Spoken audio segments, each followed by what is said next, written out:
In a very clear sign that the capitalist class is little more than a bunch of zombies of capital, the cause of the next great recession has revealed itself to us. Well, what is it this time? Well, pretty much the same as the last time. A credit bubble. Although this time it's not going to be mortgages. This time the gigantic credit bubble that's forming is household debt. And it is a bubble that is threatening to burst. We've seen the recovery for the capitalist class. Stocks are up, profits are at higher levels than ever before, and CEO bonuses are more obscene than we've ever witnessed. The GDP certainly shows that the country is on the move. Yet we have seen that there has been little recovery for workers, both middle and low. Wages are stagnant, and the jobs that remain pay less. So if we, the working class, don't have the wages necessary to purchase all these products, where's the money coming from? Well, it's coming from consumer credit, and this is another speculative bubble that is threatening to burst.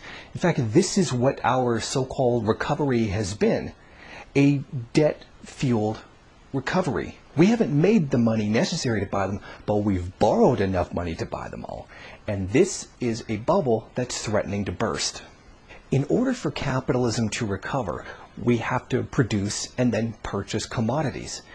Our decreased ability to be able to purchase because of stagnating wages and a lot of part-time work is being made up for with credit.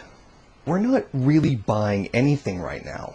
We're really borrowing money to get things. These two charts are not a coincidence. The obvious problem is here before us. If we don't have the money to purchase these commodities, how will we have the money to pay the debts for them? We won't. So the capitalist class is collecting profits from credit while we go further into debt. They are getting deleveraged while we are getting greater and greater indebtedness. This is where one of the great contradictions of capitalism comes in. We've all seen the growing level of inequality, and this is actually making things much worse. In order for us to be able to purchase their commodities, they have to be able to pay us enough in order to make those purchases, which they're not doing. They are deliberately restraining, inhibiting our ability to purchase those commodities that gives them that wealth. There's a really insane contradiction here, and one that threatens to destroy the entire system. We have to have the money to buy their commodities, but they don't want to give us it. What's happening here is everything's being purchased on credit with no real value actually being generated. The point of credit is to advance money ahead of the creation of value.